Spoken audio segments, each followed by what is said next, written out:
afternoon, everybody. Just a few things here at the top, and then we'll get right to your questions. Up front, I want to just express again our condolences to the family members and loved ones of the 3 U.S. soldiers who were killed in Jordan this weekend in the Iran proxy drone attack at Tower 22.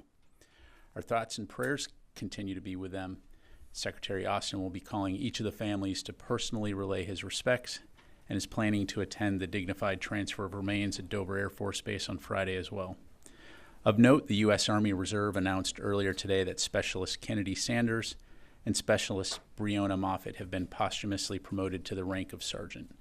We're also keeping our service members who were wounded in our thoughts and wish them all a speedy recovery. In terms of updates, at this time, we're currently tracking more than 40 U.S. service members with reported injuries ranging from lacerations to possible concussions pending TBI assessments.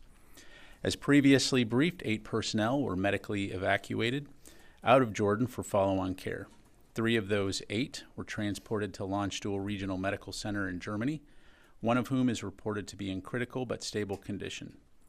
The other 2 service members are in fair and stable condition. After further examination by the Landstuhl trauma team, a determination will be made by medical staff whether any of these injured service members will require transfer back to the U.S. for further treatment. In terms of additional details about the drone attack itself, we know there are still many questions, to include how the one-way attack drone could have penetrated the facility's air defenses, its point of origin, and which specific Iranian proxy group is responsible. I can tell you that U.S. Central Command is continuing to look into all those important questions, and that we'll keep you updated as new information becomes available as we are able to. What we do know is that Iran-backed militias are responsible for these continued attacks on U.S. forces, and that we will respond at a time and manner of our choosing. While we do not seek to escalate tensions in the region, we will also take all necessary actions to protect our troops, our facilities, and our interests. Shifting gears, yesterday, the U.S. Ambassador to the Czech Republic, Bijan Sabé, and Czech Defense Minister Jana Černochová signed a contract for the purchase of 24 F-35 fighter aircraft. The acquisition of these F-35s will increase the combat capability of the Czech military and strengthen NATO and the bilateral security of Czechia and the United States. With the signing, the Czech Republic joins 18 countries, including 10 in Europe, that employ the F-35. As you know, all foreign military sales are coordinated through the U.S. State Department, so I would refer you to my colleagues at State for more information. And finally, Deputy Assistant Secretary of Defense for Western Hemisphere Affairs, Dr. Daniel Erickson, hosted the Prime Minister of Trinidad and Tobago, Dr. Keith Rowley, at the Pentagon yesterday. Performing the duties of Deputy Undersecretary of Defense for Policy, Melissa Dalton also joined the meeting to emphasize the department's strong support of the U.S. defense partnership with Trinidad and Tobago. DoD leaders expressed appreciation for Trinidad and Tobago's leadership in the Caribbean community and in co-hosting the upcoming Caribbean Nations Security Conference alongside U.S. Southern Command in November of 2024. They further commended the robust partnership between the Trinidad and Tobago Defense Force and Delaware National Guard, which celebrates its 20th anniversary this year through the State Partnership Program. The senior officials exchanged views on illicit trafficking, maritime security, defense force modernization and training, cybersecurity, and frameworks to facilitate expanded bilateral security cooperation.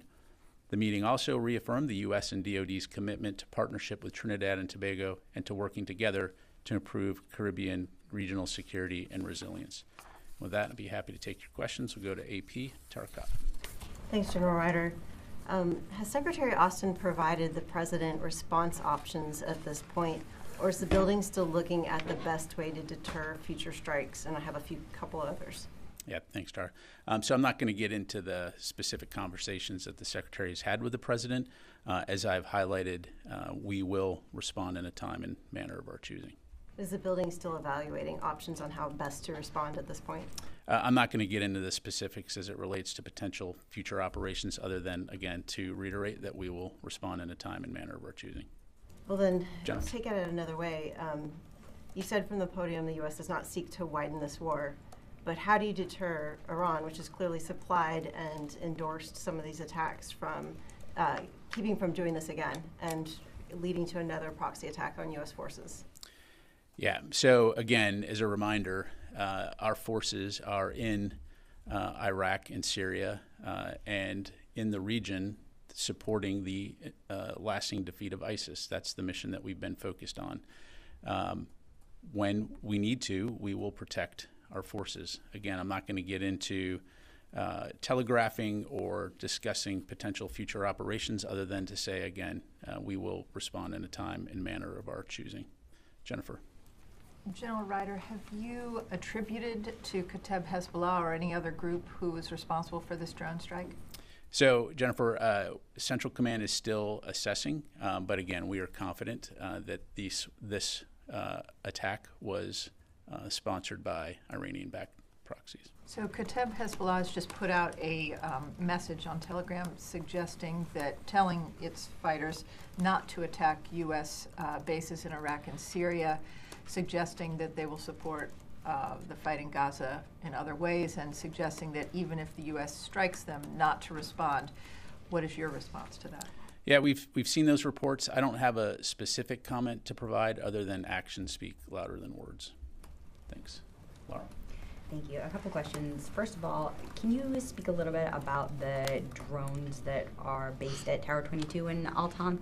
We had some reporting yesterday that there was some confusion over whether the drone coming into the base was friendly or was friend or foe. And I know that most of these drones should have IFF software enabling them to distinguish between the two. So I'm just wondering if you could tell me whether those drones do have that software.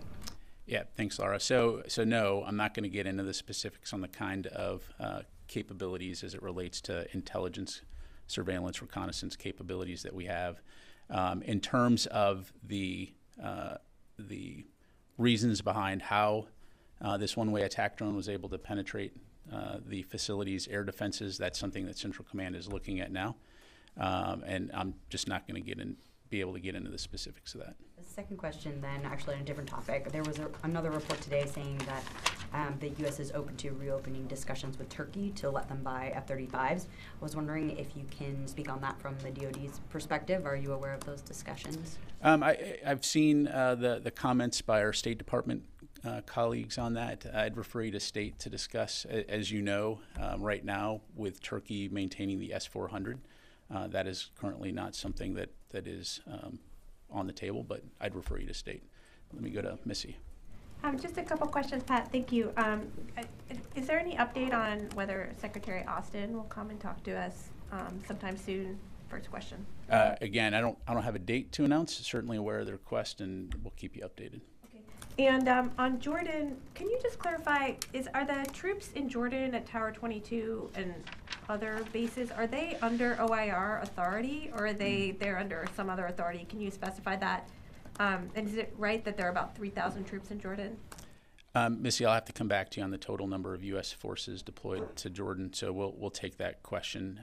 The forces that were, the 3 soldiers that were killed, again, as we've highlighted, they were there in support of Operation Inherent Resolve, supporting the Defeat ISIS mission. That means that they're under OIR authority, that Tower 22? Operating in support of OIR.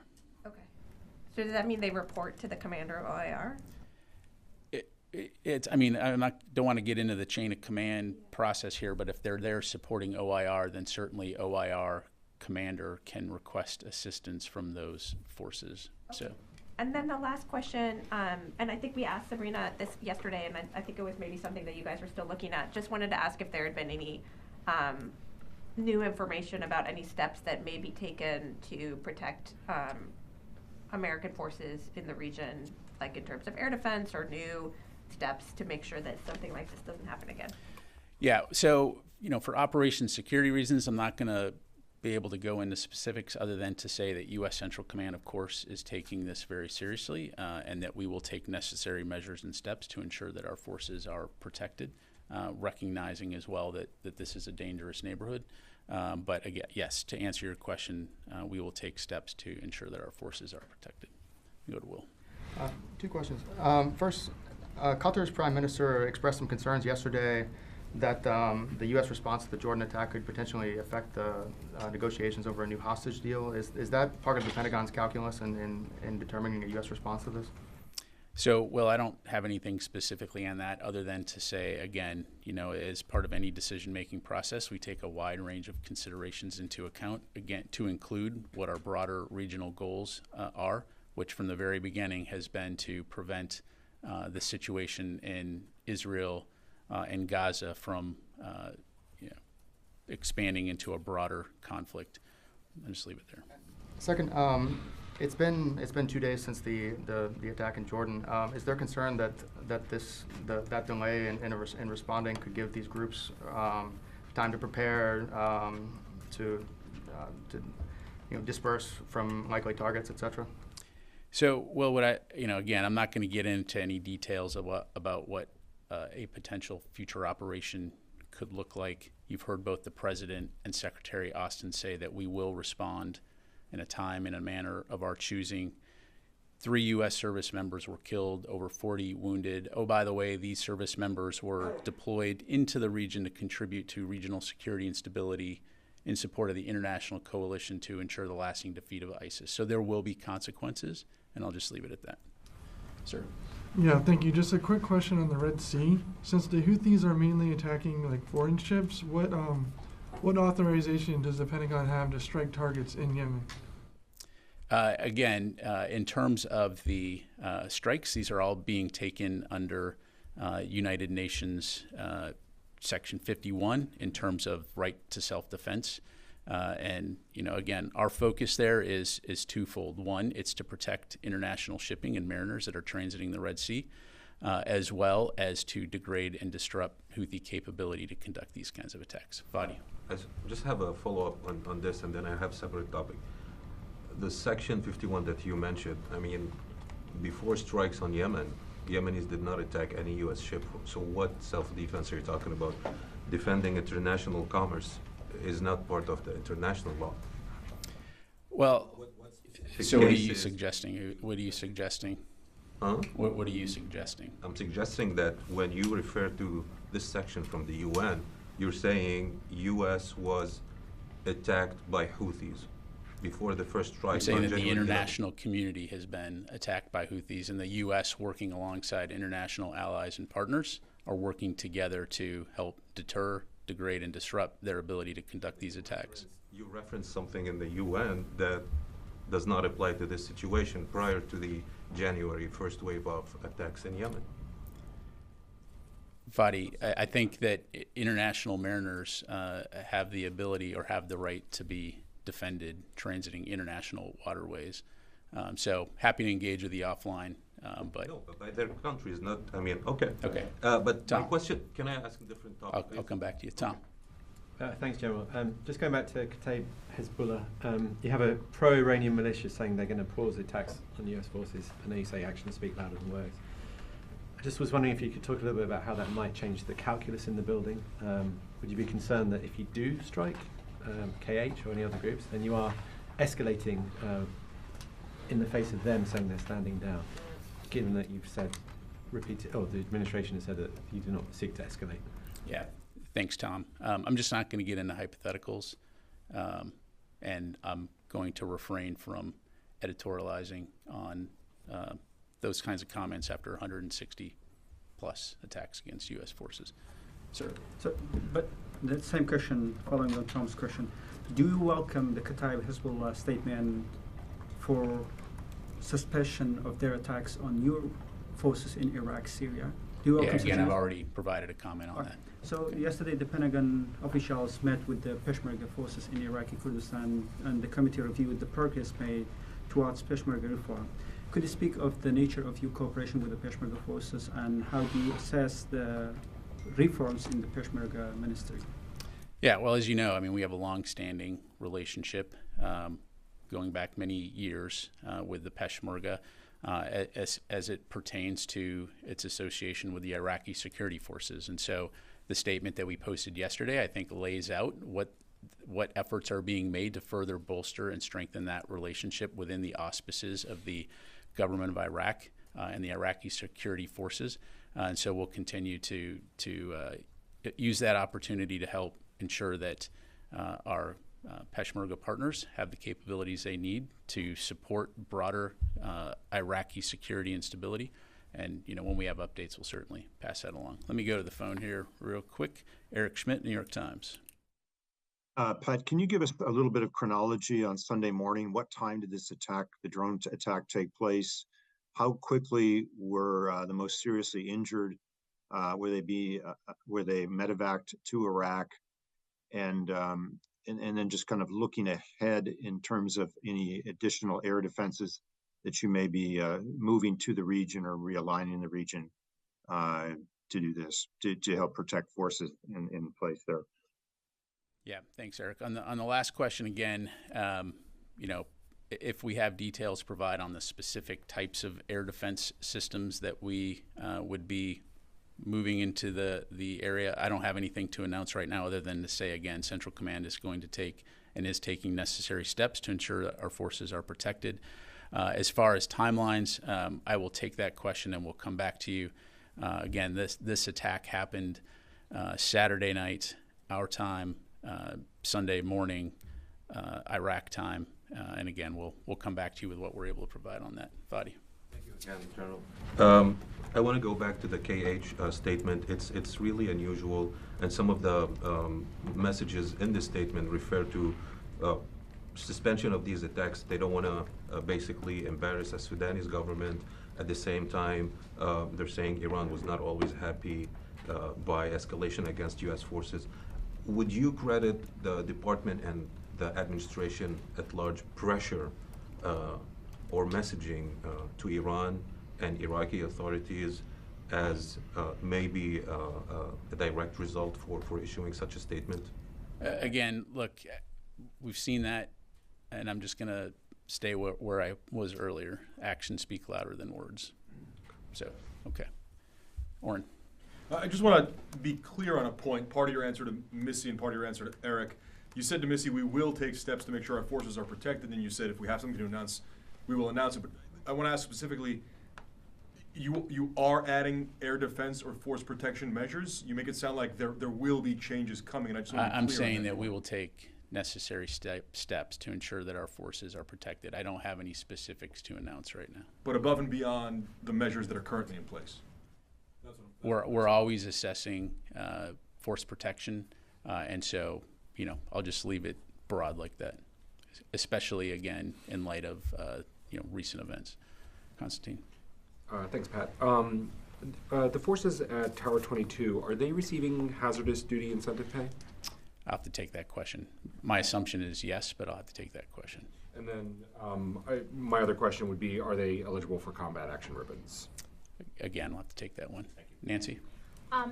Yesterday, Sabrina said that the secretary is going for a follow-up appointment. Can you tell us what the status of that is and if that means any changes to his health? Yeah. So he went to the appointment last night, left the doctor's office. As I understand it, this is part of his planned physical therapy. So still recovering well, still healthy, still in the building. And then you mentioned that he was going to the dignified transfer on Friday. Will that be open? Any part of that be open? So you can contact the Air Force Mortuary Operations. They manage press access to the dignified transfer. To my knowledge, those are, again, up to the families whether it's open or not, but certainly you can put that request in with them. Okay. And one other thing, I didn't understand yesterday there was some issue around filming part of the arrival of Secretary Stoltenberg. Can you help me understand what the challenges were in terms of filming his actual arrival? Why the change? I'm not tracking any specific challenges, so. Well, we weren't allowed, as I understand it, to film the walk-up, but only at the upstairs. I'm just trying to understand if that's a... We followed normal protocol for a visit, as I understand it, by the NATO Secretary General. So typically, does not, because it's not a country, it's not afforded honors per se. So it was the standard arrival. The secretary arrived in the building per standard procedure and process, and the pool, because of the size of the room, was invited to come in and cover the top of that meeting. Right, I'm just trying to understand, were they allowed to film the outside part, the arrival part? My understanding is they were. I don't know that they were not. I'm not tracking anybody saying that they couldn't. We've just followed normal procedure for any type of DV visit to the Pentagon. Thanks. Sir. Thank you. I have a couple on Ukraine, then on Middle East. So, do you have any updates on weapons deliveries to Ukraine under USAI? Are some of the capabilities currently being delivered to Ukraine despite no PDA announcements? No new PDA announcements. Of course, we're still standing by on a supplemental from Congress. But USAI deliveries, they were procured before that. I don't have anything specific to announce right now. Of course, we're going to continue to work with Ukraine to deliver those capabilities as they come online. Also, could you tell us more about the ongoing Inspector General's visit to Ukraine? What they will be looking into? Will they go to the front lines? Things like that? I'd have to refer you to the Inspector General's office. Let me go back to the phone here. Jeff Shogel, Task and Purpose. Thank you. The National Defense Authorization Act includes a lot of funding to replenish the Defense Department stockpiles of munitions like artillery shells and SM-6 missiles, but there can't be any new starts until Congress passes a spending bill. So does the fact that the Defense Department is still on a continuing resolution mean that it hasn't been able to replenish or any of its stocks of shells and missiles, or at least get started on new contracts? Yeah, thanks, Jeff. You're talking about in terms of Ukraine or just in general?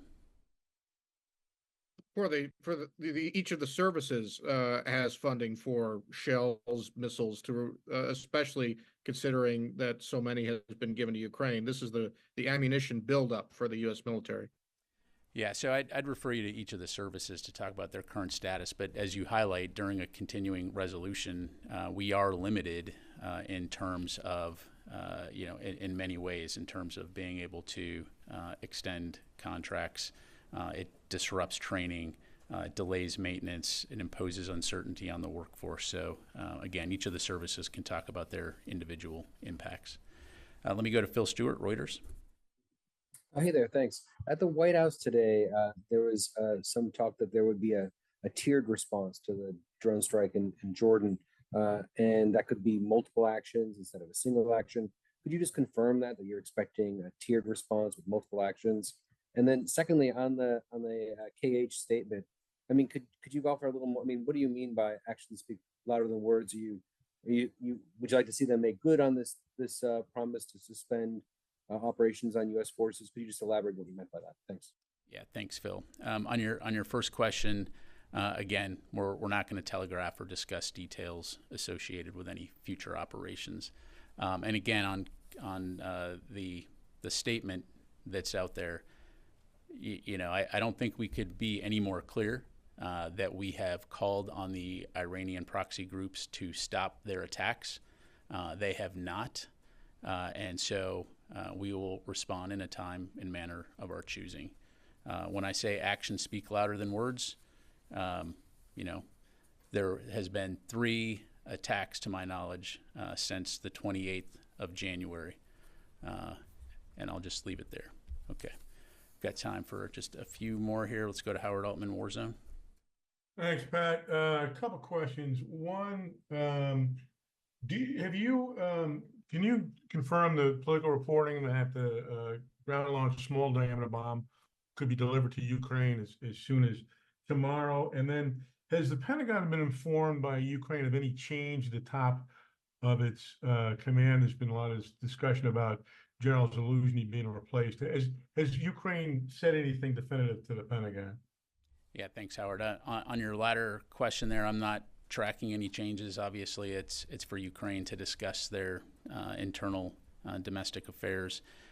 As far as the small diameter bomb, as we acknowledged last year, we will provide Ukraine with the ground launch small diameter bomb as part of our USAI-funded security assistance efforts.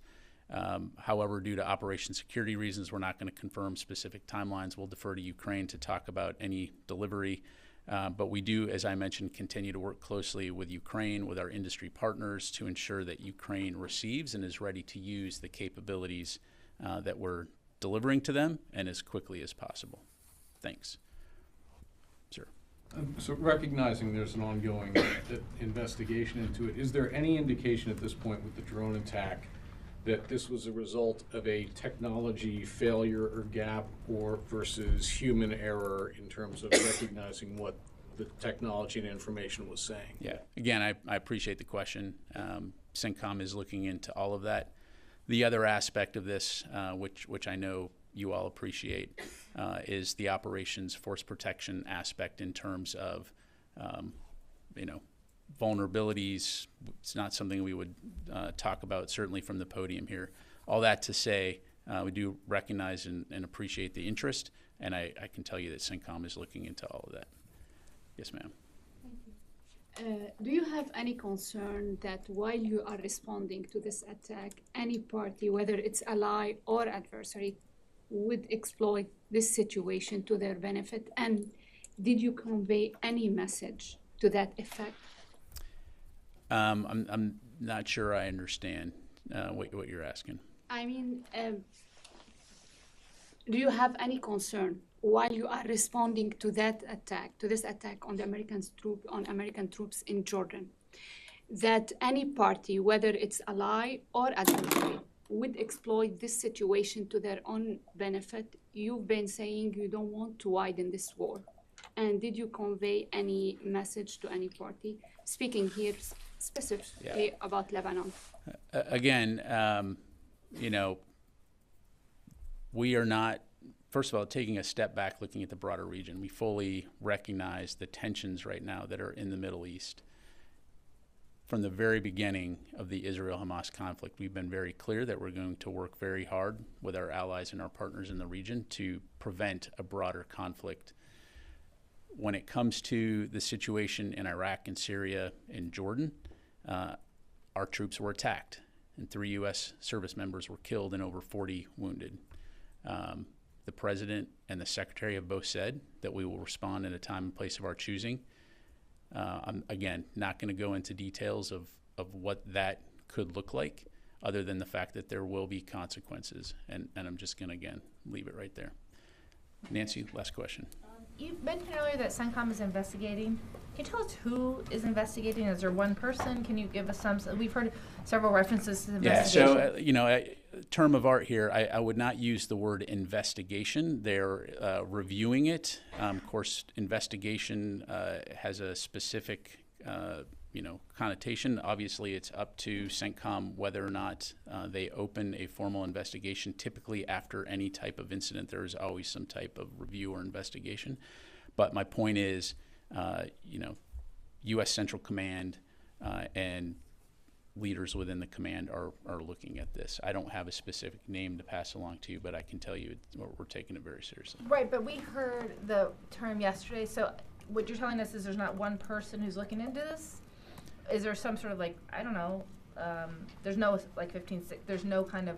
I'll have to get back to you on that, Nancy. Okay. Thank you very much, everybody. Appreciate it.